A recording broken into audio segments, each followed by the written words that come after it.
maximum security during and after the festive period. Otuo said this during a press briefing at the Council Secretariat. The report is presented from our studios. Take a look. The chairman called on all indigenous people to return home this Christmas season to witness for themselves that peace has returned. As a people that gave him mass support during the election, he promised to give every category of the people the deserved attention. We have started working in Andoni. We promise our people we are going to work for them. In fact, let me remind you something. When I was doing campaign, I said, the way my face is shining, Andoni will shine. The same process today, Andoni is shining. Go to places like Oyorokoto, you see water, you see schools, Egendem Health Center, Ajagaja Primary School, we are working on it. We are almost completing all this project. We have a lot to do for our people because it's our mandate. We have promised them. They voted for us, we have to make them proud. According to the chairman, any community that engages in criminal or violent activities will face the wrath of the law, just as he urged the people to register and get their voter cards as their civic responsibility. We are empowering some women today and we'll keep empowering them, empower the men. All we are saying, after our 100 days in office commissioning of all this project, we'll call for a proper empowerment, skill acquisition, whatever we can do to empower the people to have what they are doing. The security aspect, we as a council, we are trying to let there be peace. I have mandated all CDCs and all the chiefs. If there's any violence in any community, the CDC chairman must be arrested. The chiefs in that place, the Okama, the way we call it in Andoni, Okama means the king of the place, I will arrest you. The people of Andoni, all I'm begging them is to come out and register for their voters card. That's what they are owing me right now. The second thing they are owing me is prayer. We are determined to work and we work for them. Pray for us and come out and register for your voters card. That is what they are owing me. So please, Andoni, people must come back home. Don't bother about the transportation. Don't bother about the feeding. We will take care of that. Come back home and register. Collect your voters cards.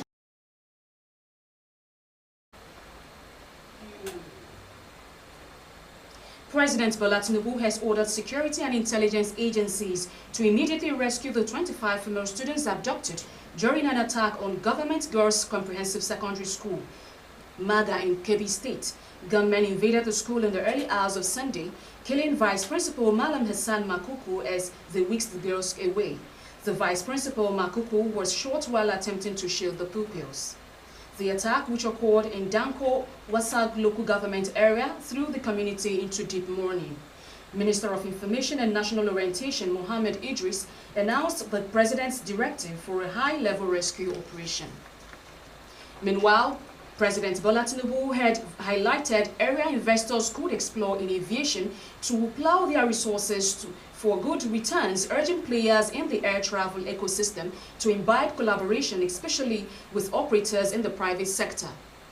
To make Nigeria the preferred destination for aviation investment, President Tinubu said the federal government has already on track the simplification of regulatory procedures, promotion of transparency, and offering incentives in areas such as air infrastructure, aircraft leasing, maintenance, and training. The president disclosed this while declaring open the 2025 FAN National Aviation Conference in Lagos, represented by the Secretary of Job Creation, Prosperity and Wealth. The House of Representatives has commenced a public hearing on a proposed amendment to the Nigerian Police Act No. 2 of 2020, seeking to make 15% women's representation in police recruitment a compulsory benchmark for Nigeria Police Force. Speaker of the House of Representatives, Tajuddin Abbas, who declared the session open, said the amendment was a critical step toward building a more inclusive and accountable policing system that reflects the nation's diversity.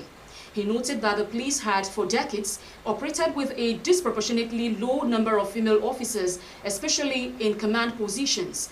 The gap, he said, undermined professionalism and denied victims of sensitive crimes adequate support. The bill mandates the police to establish a gender-responsive compliance program covering recruitment, training, posting, discipline, and career progression. Minister of Foreign Affairs, Ambassador Yusuf Tuga, has inaugurated the Regional Partnership for Democracy, an initiative aimed at deepening democratic process in Africa. Speaking during the launch, Ambassador Tuga traced the recent unconstitutional change of government in some African states to the structural weaknesses. He regretted the democracy is gradually sliding and the situation is affecting the 2063 target of silencing the gun in Africa, stating that the Regional Partnership of Democracy, which is the brainchild of President Bola Tinubu, remains the feasible option at addressing the democratic challenges. The minister made the comment at the official signing ceremony of the Regional Partnership of Democracy organized by the Ministry of Foreign Affairs and the United Nations Development Programme, UNDP, in Abuja. He further lamented that democratic governance in Africa is confronted by sobering and deeply complex challenges despite efforts embodied in mechanisms such as the African Union's peer review mechanism and other numerous national reforms. The federal government has called on public relations officers across all commands of the Nigerian Correctional Service NCOS to deepen their engagement with the media as a way of ensuring professionalism to boost public trust in the service. Comptroller General of the service, Sylvester Nwakuche, made the call at a 3-day capacity build workshop for all spokespersons of the agency, organized in partnership with the Prisoners Rehabilitation and Welfare Action, the International IDEA and the European Union in Abuja.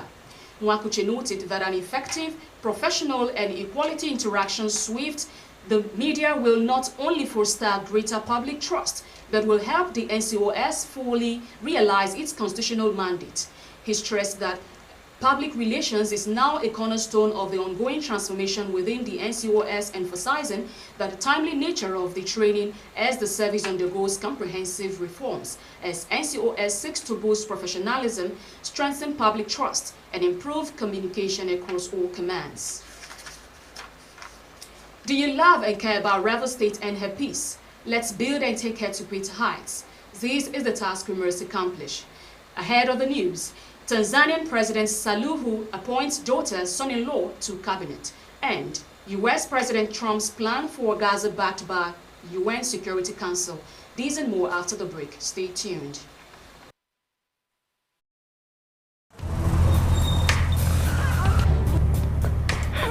I need the police that can respond to emergencies first. I want the equipment I need to do my job.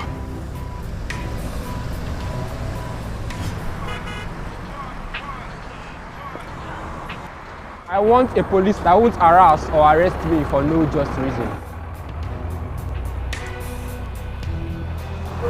I want to be valued for my work, not feared by honest people. I want a police that won't ask me anything for the boys. I want a decent salary that is paid on time. If it happens with good laws, Proper funding, Training. And cooperation. if it happens, If it happens. If it happens. This is Rstv World News. We bring you world-class news, accurate, first-hand, entertaining, balanced analysis. Rstv, Channel 22 Port Harcourt.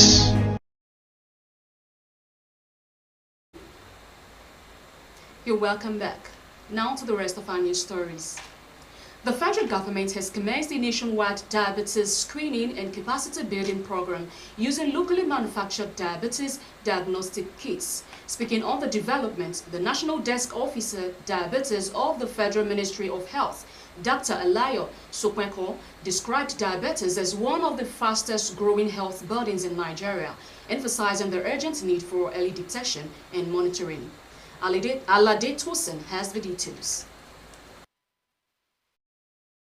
The Apex government will be using the on-point glucose monitoring systems, blood glucose monitoring systems manufactured by Colexa Biosensor Limited, according to a statement by the company on Monday. The Diabetes Association of Nigeria says about 589 million people, about 1 out of every 10 adults, currently have diabetes, and the prevalence is rising globally. The association added that an estimated 6.7 million diabetes-related deaths occur annually, a death rate that is more than that of HIV, tuberculosis, and malaria put together. However, Colexa Biosensor Limited, in its statement, said the Apex government launched the initiative this week in the North Central Geopolitical Zone, beginning with the training of government health officials across primary health care centers. This, it added, would be followed by a nationwide screening campaign targeting 5 million Nigerians across the 774 local government areas. More than 1 million cervical cancer deaths have been prevented, and an estimated 86 million girls have been protected against the leading cause of the disease through a concerted 3-year effort by Gavi, the Vaccine Alliance, and lower income countries. In addition, prevention of illness and death from cervical cancer between 2014 and 2024 across all Gavi-supported countries has generated more than $2.3 billion in economic benefits. The milestone, announced on the first World Cervical Cancer Elimination Day, follows a major revitalization of Gavi's HPV vaccine program that began in 2023. CEO of Gavi, the Vaccine Alliance, Dr. Sanya, lamented that every 2 minutes a woman dies of cervical cancer, a disease that is both devastating and largely preventable. Alade Tosin, Rstv Health News. And in business, the executive chairman of the Federal Inland Revenue Service, Dr. Zaka Didiji, says President Bola Tinubu's tax reform initiative is central to Nigeria's strategy for economic resilience. He made the statement during the maiden distinguished lecture series at the University of Ilesha of Osun State. Favor Abu completes the story. Addressing academics, policymakers, students and industry leaders at the event hosted by the Vice-Chancellor, Prof. Taiwo Olufemi Osaolu, Adedeji said Nigeria's revenue challenges were not a crisis but an opportunity to implement urgent reforms. In the lecture, titled Economic Resilience in an Era of Dwindling Revenue, he highlighted the global pressures on public finances, including digital disruption, rising debt, climate challenges, and overlapping economic shocks. He argued that Nigeria's path forward must combine stronger institutions, diversified revenue streams, and a modernized tax framework. Adedeji outlined 4 pillars of building a resilient economy to include fiscal flexibility, policy coherence, institutional strength, and human capital adaptability, while emphasizing that growing non-oil revenue, deepening tax reforms, and strategic investments in skills development are crucial to keeping pace with global economic trends. The National Bureau of Statistics, NBS, has reported that headline inflation recorded a sharp decline of 196 basis points to 16.05% in October, strengthening the clamor for further reduction in the national benchmark interest rate. Its latest Consumer Price Index (CPI) report, NBS indicated that the composite inflation rate dropped from 18.02% in September to 16.05% in October, the 7th consecutive decline in a sustained disinflationary trend that started since April. The report showed that the decline in headline inflation was derived by broad-based improvement in price of food items, energy and logistics, amongst others. It was the first rate cut in 5 years since September 2020. The MPC is scheduled to meet next week to review the macroeconomic outlook and decide on relevant monetary policy tools. Abu Favor, Rstv Business News.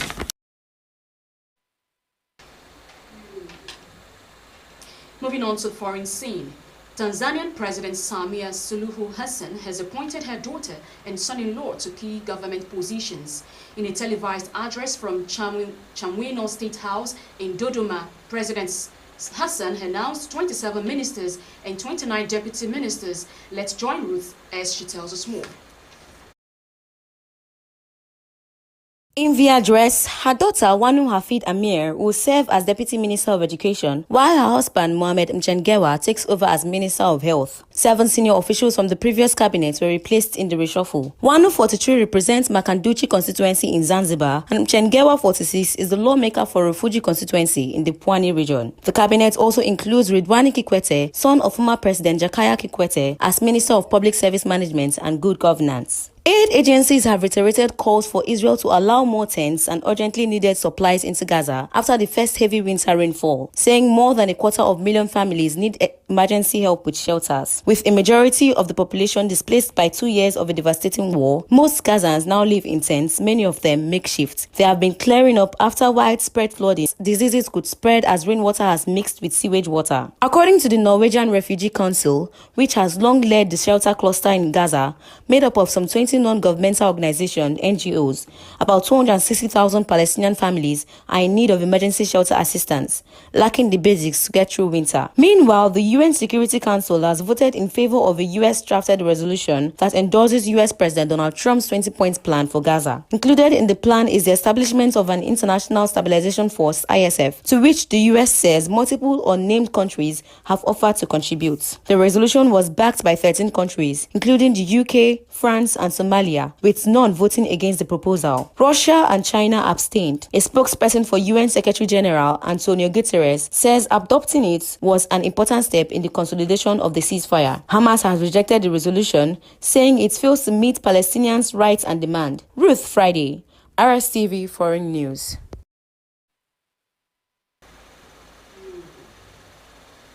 And on the entertainment scene, Nigerian comedian Udi Jika, popularly known as Mr. Udi Comedian, has sparked widespread discussion online following a social media post where he accused the businessman of having an affair with his wife.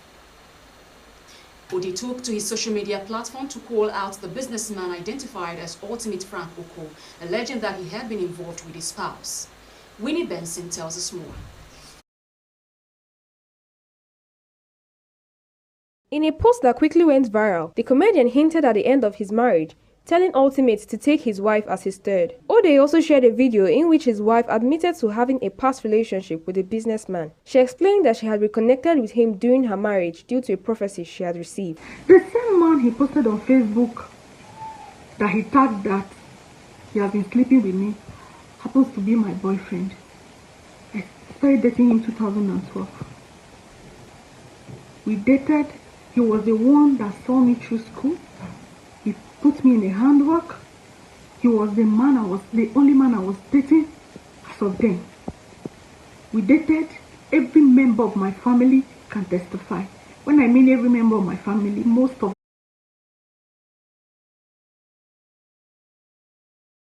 on his chest. This business of defending yourself now brain work.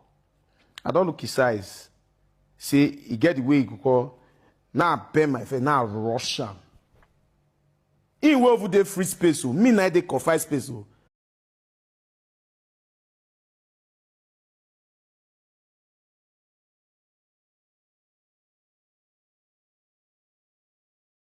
Intended to generate traffic. Iyabo Ojo expressed frustration, accusing rumor mongers of spreading false information to gain attention and make money. She stated that these actions will have negative consequences for those involved. Winnie Benson, Rstv Entertainment News.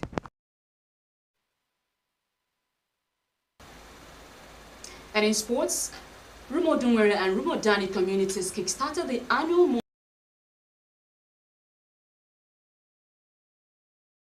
months-long Ilele Nwaito football tournament to foster unity and discover talents as well as engage the youth in extracurricular activities.